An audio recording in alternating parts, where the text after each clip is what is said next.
We talked to BKFC's 135-pound champ, brutal Johnny Bedford, about his upcoming fight with Dat Nguyen and Knucklemania. Coming up next. I'm here with brutal Johnny Bedford, the champ, the 135-pound champ for BKFC. My man, Johnny, like I said, bro, we were just talking. It's been a minute, man. You're talking about how 2020 has just been awesome to you. That's awesome to hear. Maybe talk about, maybe for some of the fans, like you said, it has been a long year. There was a lot of, there was the original fight with Dat. Things happen. You had a back injury. Maybe if you don't mind, for people, maybe talk about that exactly what happened. How has 2020 been treating you? Talk about that, and we'll fast forward to what's going on now. Perfect. Thank you first of all for having me. Super excited. Thank you for coming on, man. Yeah. 2020 it was a terrible year for a lot of people, but it wasn't necessarily a terrible year for me. I've been in this entrepreneur gym ownership game for January was 11 years. We just celebrated our 11th year in business. And we made some big moves through 2020. I opened a second location, and then my main gym, my headquarters gym that's been here for 10 plus years now, 11 years now. We bought out some local competitors. We've all combined forces. We're now in a really big 12,000 square foot facility. I've got 2 mat rooms, full-size cage, full-size boxing ring, 40 plus bags hanging for fitness classes, full weight training facility, men and women's locker rooms. I've got a really top of the line facility, and waiting for this stuff to pass because I think we'll really blow up then. But business is good even through a pandemic, so I can't complain. Yeah. Obviously, the fight side of it got slowed way down. 2020, I would have liked to have been a little busier than what I was. But things happen, we went through a pandemic, and then, I guess I can answer your question. I was scheduled originally to fight Dat, and blame it on the pandemic, blame it on whatever, but I went 0 to 100, I guess, is the best way to explain it to people. I went from, just running a business and not sure when we're going to fight into, oh crap, we're fighting for a world title in 8 weeks or whatever, and jumped right back into training camp and everything else. And about 2 weeks into it, I was just sparring, and I missed a hook, and something happened, dude. And I didn't get out of bed. And I got out of bed because I forced myself to, but it was days and days and days. And I was probably 4 weeks out from fighting Dat when we had to make the call. My manager's just like, look, dude, if you fight because your pride, because you just think you're better and tougher than this guy, and you lose, you're going to hate yourself because you didn't go in there 100%. Right. And so I had to, swallow the pill and make the call that I didn't want to make. And I had to pull out. And we saw what happened. They kept him on the card originally, and insert Reggie Barnett. Reggie's been barking in the Police Gazette rankings. At least he's the number 1 contender. Yep. He's saying you should have to fight me to get a belt. So they scheduled that fight. 2 days before the fight, Dat pulls out after talking a bunch of shit about me, which I took it. I did pull off a fight. I was injured, but I had a legitimate. I literally couldn't train for weeks. It was horrible. And he pulled out after letting the company, market the fight and advertise the fight, and it's the number 1 contender, and they're going to be an interim title on the line, and blah, blah, blah. To get a cold 2 days before was pretty funny to me, after all that shit he talked about pulling out. So he kind of wasted a bunch of people's time, probably a bunch of money. But here we are. I think it was probably a wise decision on him. I don't think Reggie's an easy fight for him at all. I think Reggie's a really tough fight for him, and I think he probably understood that. And with a loss, he's never going to even get a chance at this belt. So he took the opposite way. He took away the opportunity of losing this shot, and here we are. They rescheduled it. February 5th. He gets what he wants. He's been asking for me for a long time. He's 2-0. Bare Knuckle wanted to do it, so here we are. Knucklemania, February 5th, Tampa, Florida. Dat Nguyen and I get to toe the line. So do you think it was more because I always thought, as soon as they were talking about, Dat had to pull out because he was sick, like you said, a couple of days before the fight with Reggie. Um, I think I kind of lean towards kind of what you're saying, that maybe it was a more of a business decision versus. I mean, if he was sick, he was sick. It is what it is. I'm not knocking Dad or nothing like that. But maybe it was a business decision, because like you said, he goes in there with Reggie. If he lost that fight, he loses the chance with you, yep. And that whole, it's just completely out the window. Maybe it was a business decision, like, hey man, maybe I ought to back off of this. That way I at least have my guaranteed shot with the champ, with Johnny. But it's interesting, right? Because like, it's almost like a little, well, there's you're the champ, you're sitting at the top, and then it's Dat and Reggie, and I think arguably I think an interchangeable of you three guys it's an amazing fight no matter what. You versus Reggie for the rematch would be amazing. You versus Dad is amazing. Dat versus Reggie would be amazing. Absolutely. It's an interesting time right now, where, you guys, like you and Reggie and, Abby and a lot of these guys were like the backbone of the 135-pound division, going through the tournament and coming up, and, here we are now. There's Dat and there's some other amazing 135ers coming up the ladder. What do you have to say as far as maybe speak on that? Speak on some of these other fighters coming up through the 135-pound division. From where you were, you were, like you said, you were at the helm of it. Yep. And looking back down, you're kind of looking down and kind of sitting on your throne, so to speak. How does that make you feel to see the division and, the company and the sport as a whole, come so far from when you guys, first started? I mean, it's night and day. David Feldman, we owe a lot to him. He made this all a possibility. And he gave Reggie Barnett and I an opportunity to fight on the first ever one. Little history lesson to how this all worked out was BKFC 1 was an 8-man heavyweight tournament. Yep. Reggie and I were just on the card. They brought me in being a UFC vet. I fought a Bellator guy. They wanted some star power for a first ever pay-per-view, whatever. Mm-hmm. I told David before I even fought, this sport's going to be made for me. I went out there and knocked him out. Reggie looked good that night. Reggie and I are at the after party, and we approached Feldman together and said, we're next. And he, what do you mean? I said, well, we're the next weight class to do the tournament.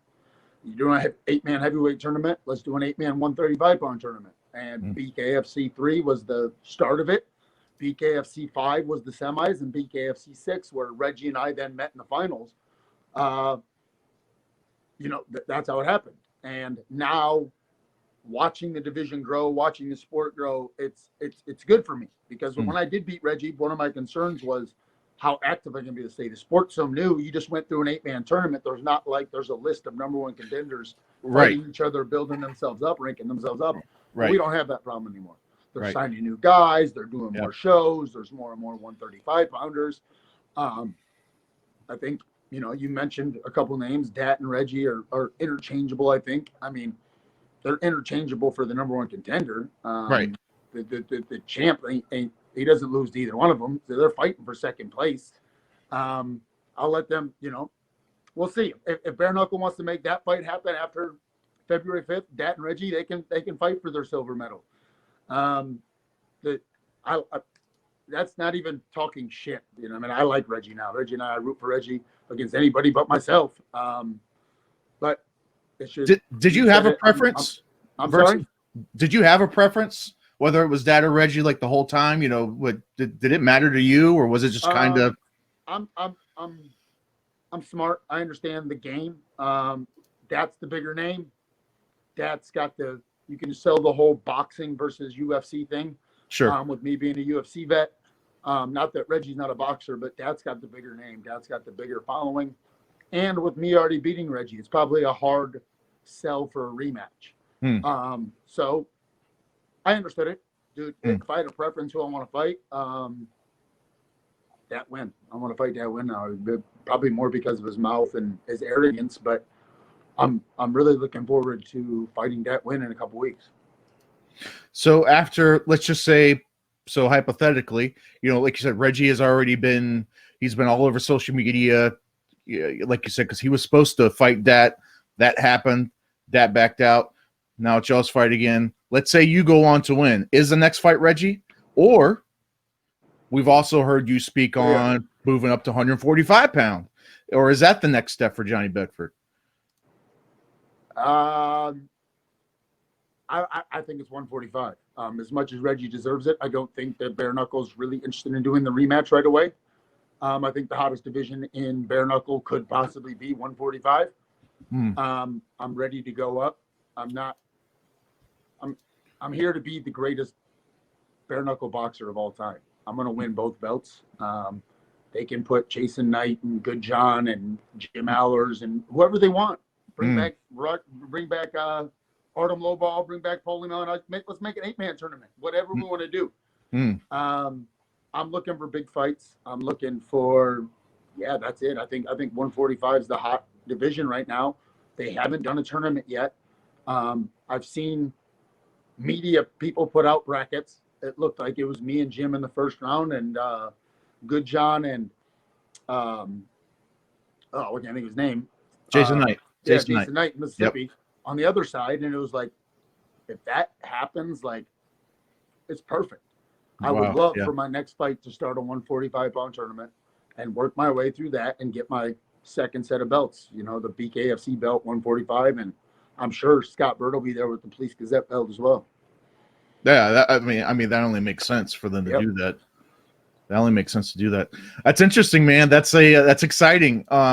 Because the 145-pound division, it was Artem and Jason, fought a couple times at 45, and I think there was maybe one or two other fights at 45. But Jim Ellis coming down, you going up, with the inclusion of Good John over from the UK, he's got a big international name from over there, and wow. Let's go. It's been talked a lot on social media. I think it's the biggest thing the Bare Knuckle can do. I think you just hit it on the head. Jim Allers is coming down. I'm going up. You've got a couple big name guys with Good John. You got Jason Knight, and then you've got the dark horses with Artem still out there somewhere. Who knows? I doubt he'll come back. But I really, really, really want that to happen. Rather than rematching Reggie right away. And it's nothing, no disrespect to Reggie. It's just, I want to move on to bigger and better things right now, and let 135 figure out who the number one contender is. And I'm going to be back. I'm going to defend that belt. I'm not giving up either belt. I plan on holding on both of them and breaking records in this bare knuckle game for sure. I'm going to be 5-0 now, the only guy that can say that. Soon to be 6-0. And then it's just like, what's next? Let's take on the next weight class ahead and just keep moving forward. I think didn't the Boss Man talk about it? Was he because when you did the the official BKFC, like the podcast, when you did the interview with him, I can't remember if he was talking to you or it was after you were on, but they were talking about he was talking about the 4-man tournament and saying that might be the route. Typically he goes with the 8-man, but maybe in this case, because it seems like the best route to go right now. Just do the 4-man, throw you guys in there. I don't know. I mean, make it happen, please. So obviously my focus is on that right now. Sure. Training camp's going really well. All my focus is on that win right now, but yes, I'm looking. If I'm looking to the future, I'm looking to stamp this sport.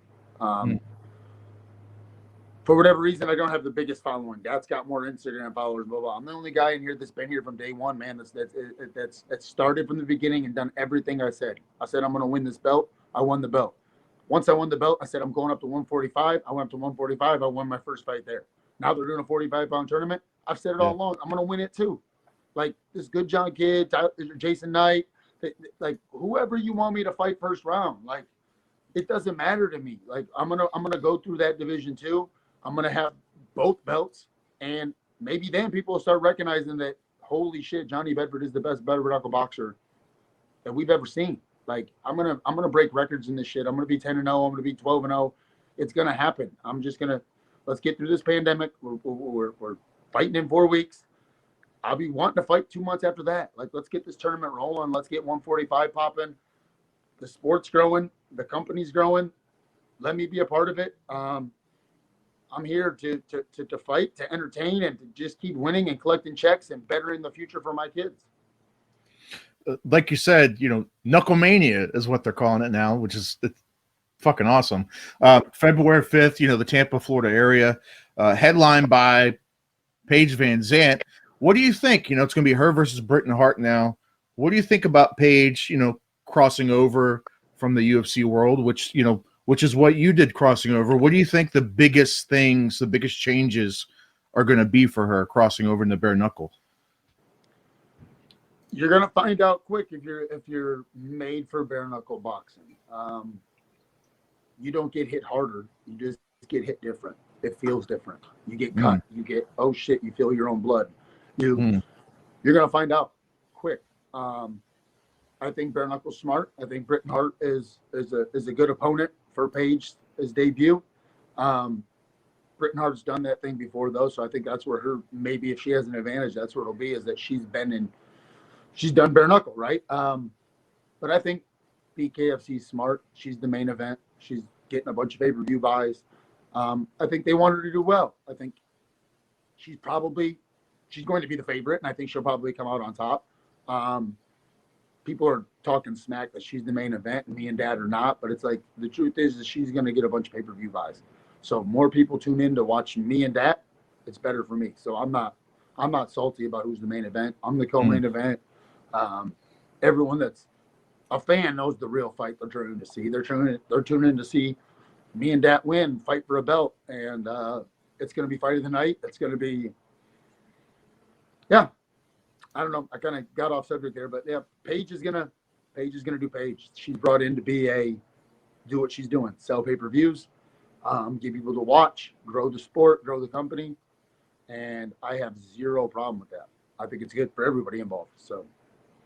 And how does it go down between you and Dad? Because I guess on paper it looks like, like you were talking about before, Dad is the distinguished boxer, more well known for his boxing. It's the traditional boxer versus the brawler, and Johnny Bedford. So how do you see this going down? I'm gonna knock out that win. He's not gonna make it 5 rounds. He thinks he's a better boxer. He's just looping shots over the top, trying to do it. I'm gonna like that's what's gonna be funny, is I'm gonna outbox him. Like, if he gets inside, I'm going to bully him because I'm way too big and strong. From the outside, that little dude's not going to touch me. I'm going to stop that win. He's not going to make it 5 rounds. He's got a big mouth. He's clout chasing. He says he's going to call out Joey Beltran. He's going to do the Ultimate Fighter. This dude's a dork. Like, the truth is, bro, is that you own a Vietnamese restaurant, and that's where your bread and butter is. You should just stick to doing that. Like, your mouth got you, like, way too far. Talk about you knocked out Abdiel. Well, Abdiel's 0-3 in his last 3 fights. Like, what are we talking about here? I took that dude's soul. Like, you've done nothing to make you think that you're going to be the favorite in this fight. Everything's going perfect. Like, that win, if you're watching this, bro, like, get ready because you're going to get stopped. You ain't making it fucking 10 minutes. Wow. Champ, you heard it here first. Champ, we appreciate your time, my man. Real quick before you go, any shout outs or anything, sponsors, anything like that? Yeah, absolutely. Shout out to the gym. That's where we're at right now, Fitness Fight Factory. Sponsors, Margarita's Bar and Grill, man. They're an amazing company, and they jumped on just recently. And the owners just went through like the most terrible thing ever. I'm actually going to post a GoFundMe here later today. They're in the process. They just sold their house, and they're moving into their dream house they just built. And while they're leasing it back from the new buyers, and they have all their personal belongings in the garage of the house they owned previously, everything they own burnt to the ground. And insurance companies are fighting like whose insurance covers it because the house was sold, and it's a nightmare right now. But they've been on Team Brutal Bedford now for a few months. They were ready to sponsor me for the DAP fight originally, so they're still on the team. I just want to support them big time. I'm going to put that GoFundMe out there. I couldn't imagine like being in the process of moving into your like dream house and then everything you own. I mean, I saw pictures. It was their washer, dryer, their beds, their clothing, their televisions. Everything was burned to the ground. It was terrible. So shout out to them for supporting me. I'm going to support you back. I'm sure I'm missing people. Link Transport always supports me. Veteran Farms out in California. I'm spitting on myself, but Veteran Farms out in California, they're amazing. Jason Pierce. He designs all my fight shorts and fight shirts. Wait till you see that. I'll have the best fight shorts there, guaranteed. I'm missing people. My girlfriend, fiance, whatever you want to call it. We're going to get married this year. Oh, congratulations, man. We are, yeah. Yeah, 2020 was a good year for me. Good. 2021 is going to be a better year for me. Just looking forward, get back to my normal day here in a minute. We're done with you guys, get back to training, and then like someone asked me today, how long do you fight, Johnny? I said it's exactly 4 weeks today. We're fighting on a Friday night. It's Friday. Yeah. So in 4 weeks, Dat and I get to toe the line. I'm ready. I'll be ready. I hope he is. And it's going to be a great fight. It's going to be a great card. I'm excited. And Brutal Johnny Bedford, we appreciate your time so much, champ. And we'll definitely see you on the 5th. We'll be out there covering it live. And, man, good luck to you. And I'm fucking pumped. Can't wait. That's all I got, my friend. I'll see you soon. Appreciate your time. Have a great day. Take care, bud. You too. Bye-bye.